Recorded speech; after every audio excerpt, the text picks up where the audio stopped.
defending the public square is a moral assertion, not just a political one. Reverend William Barber is a man on a mission. A minister from North Carolina, Barber recently spoke at Georgetown University and shared his version of the gospel, a Bible-based belief that combines workers' rights with religion. We must have a focus on pro-labor, anti-poverty policies that ensure economic sustainability.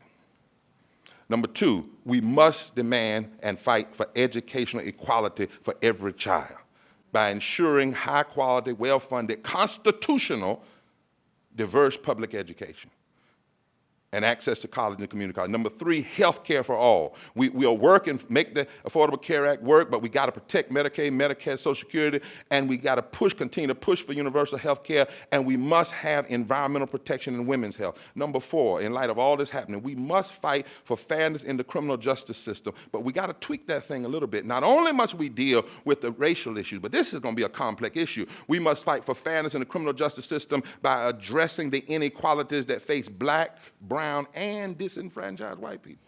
Since 2013, Reverend Barber has made national news by leading public protests in North Carolina called Moral Mondays.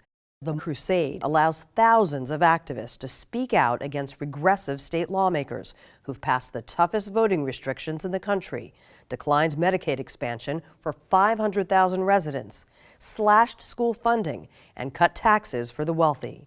Barber says his movement has been able to aggressively oppose the conservative agenda because it's designed to change the public conversation and conscience. It just can't be willy-nilly. We must build a stage from which to lift the voices of everyday people impacted by these immoral extremist policies. You know, on the Moral Monday stage, no politician can come up there of any party. The only people that can come on that stage are advocates for the issues, people impacted by the issues, and moral leaders of different faiths. Because somewhere, the people, we, must have a stage that's not just dominated by the political party.